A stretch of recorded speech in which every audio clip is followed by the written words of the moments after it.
Saluton! Mais um motivo pelo qual o Esperanto liberta o pensamento. Então eu tô dando uma estudada em linguística e encontrei uma coisa que me fez parar pra pensar, cara, isso aqui também é uma coisa que explica por que o Esperanto liberta o pensamento. E o que era isso?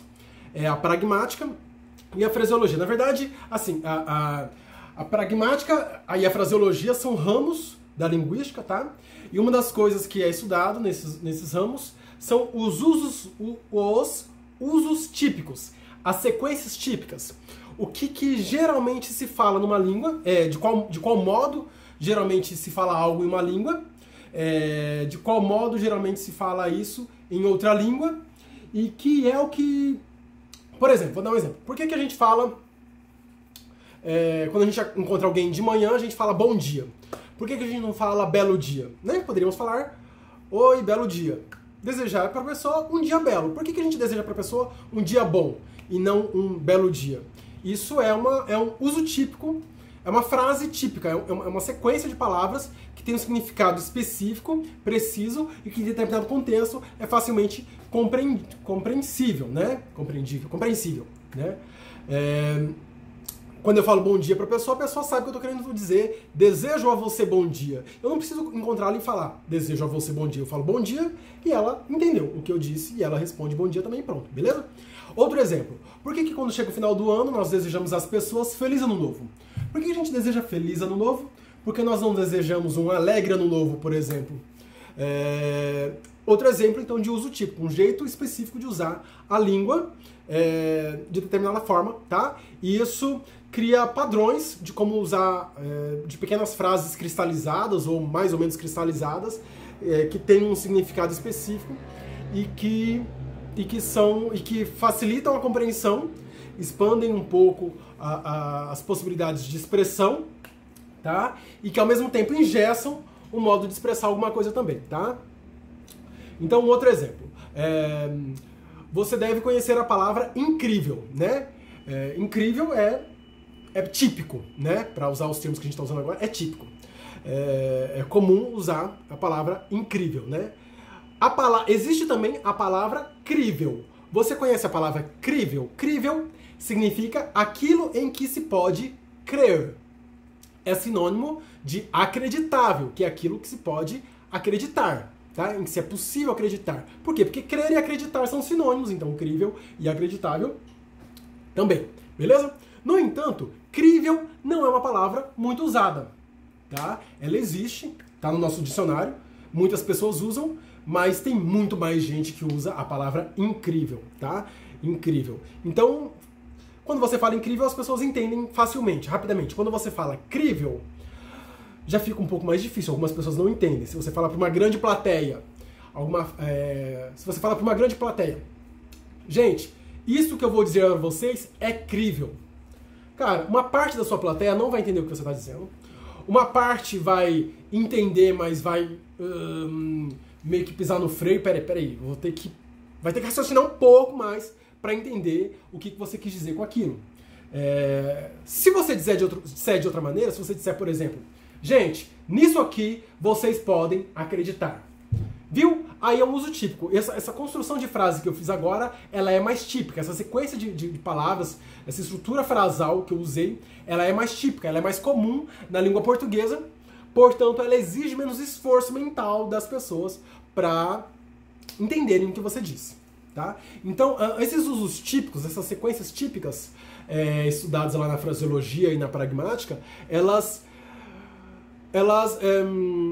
dizem para você qual é o jeito mais simples de dizer algo, mais compreensível de dizer algo, e também te diz qual é o jeito que você deve evitar de dizer algo. Porque quando você diz dessa determinada forma, a sua comunicação fica um pouco quebrada, um pouco difícil, você não consegue atingir todo mundo. Isso é particularmente importante para os jornalistas, por exemplo, e para os tradutores, né? Para os jornalistas é importante porque o papel do jornalista é informar e o centro da atividade dele é captar informações, processar aquela informação e conseguir expressar aquela informação de modo que todo mundo entenda, que a maior parte das pessoas consiga entender aquela informação. E ao fazer isto, ele vai dar preferência às sequências típicas, às estruturas frasais típicas da nossa língua. Tá? O tradutor é a mesma coisa. Eu tenho lido livros em outras línguas e depois visto a tradução para a língua portuguesa e tenho me deparado muito com isso. Existem os tradutores, quando eles pegam algo, né, de outra língua, vai traduzir para a língua portuguesa, eles compreendem o significado daquilo e ao traduzir eles fazem eles não fazem apenas uma tradução, eles fazem um rearranjo da frase para que aquilo soe mais natural, tá? E soar mais natural significa o quê? Significa que vai soar mais como uma estrutura frasal típica da nossa língua, tá?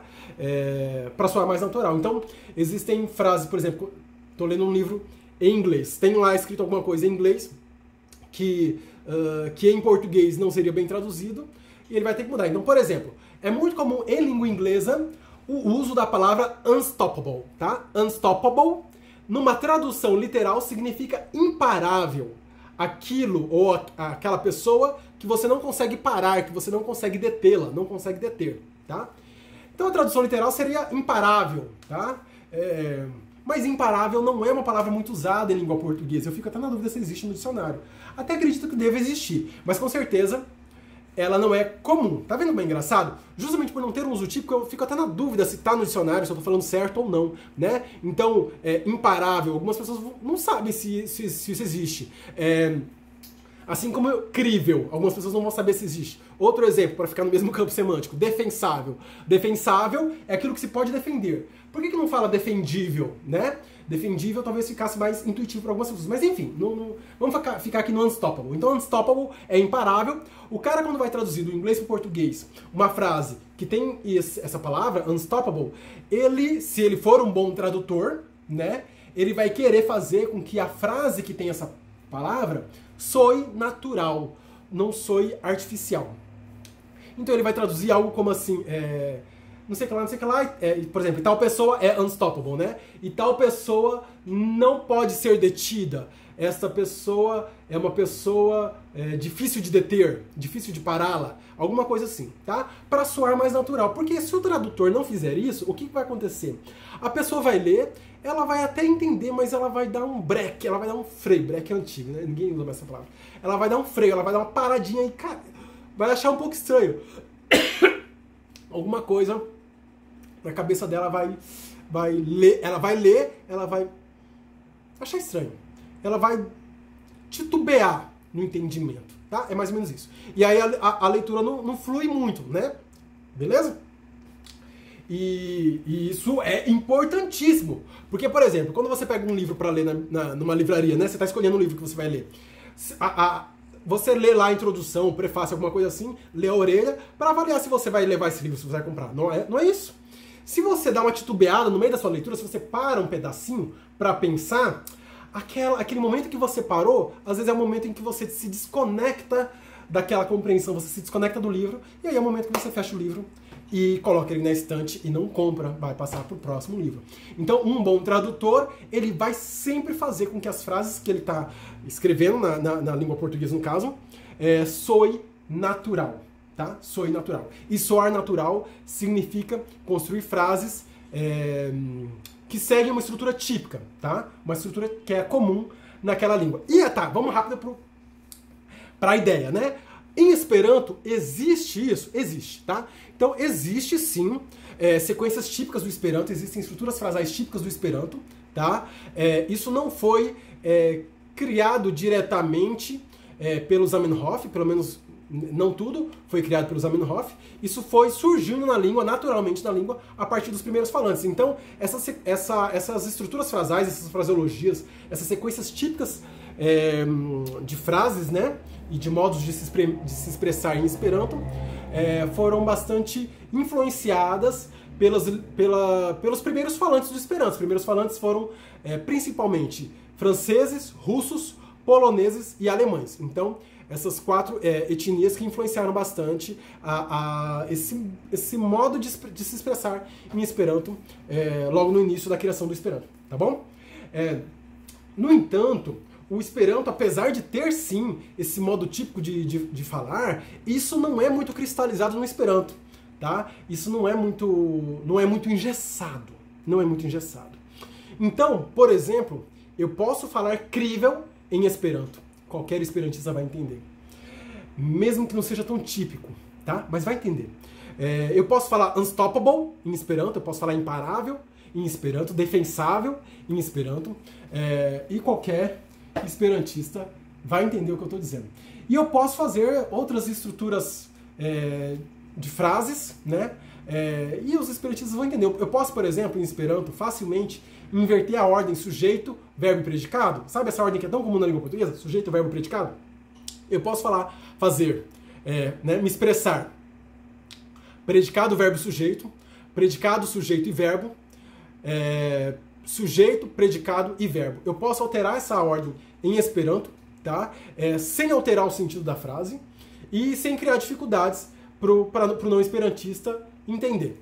Tá? Talvez um ou outro esperantista que esteja muito habituado com essa ordem sujeito, verbo, predicado, talvez ele tenha um pouquinho de dificuldade, mas bem menos, porque ele já vai estar ele vai estar mais acostumado com isso, tá? Porque em Esperanto isso é comum você inverter a ordem das frases, tá? Não só em poesias, poemas e músicas, mas também na língua falada, na língua escrita, tá bom? Então é isso. Qual que é a ideia central que eu estou querendo mostrar aqui para vocês? Existe sim em Esperanto sequências típicas, estruturas frásicas que são mais comuns, mais tradicionais de serem construídas em Esperanto, mas elas não são muito engessadas, elas não são muito cristalizadas. E não sendo muito cristalizadas, elas também ajudam o seu pensamento ser mais fluido. Você pode pensar de diferentes maneiras, tá? Em diferentes estruturas do seu pensamento, porque afinal o pensamento funciona por meio da linguagem. Se você não entendeu muito bem esse vídeo, talvez você não tenha assistido o vídeo que eu publiquei antes desse, tá? É importante você ver esse vídeo, que é o vídeo O Esperanto Liberta o Pensamento. Então se você não assistiu o vídeo O Esperanto Liberta o Pensamento, aperta a pausa aqui, assiste o vídeo O Esperanto Liberta o Pensamento, depois assiste esse vídeo aqui de novo para ver se você consegue entender melhor, tá bom? Deixando claro que eu não sou linguista, eu não sou esperantologista, não sei qual é o termo correto. Se você é linguista, se você é formado em letras e acha que eu falei alguma coisa aqui de errado, por favor, me corrija. Eu tô aqui aprendendo e é isso, para tentar ensinar de alguma forma o que eu penso também. Então eu não sei muito bem se eu acertei os termos fraseologia e pragmática, eu não sei se é exatamente, se eu entendi corretamente, eu acho que é isso. E também as conclusões que eu tirei a partir disso são conclusões minhas, é uma opinião, não é uma tese de doutorado, não é uma tese de mestrado, não tem um experimento que comprove o que eu estou dizendo, é apenas a minha opinião. Opinião é que nem bunda, eu dei a minha, dê você a sua aí também nos nossos comentários, beleza? Aproveita, curta e compartilhe com todo mundo. Deslarevido!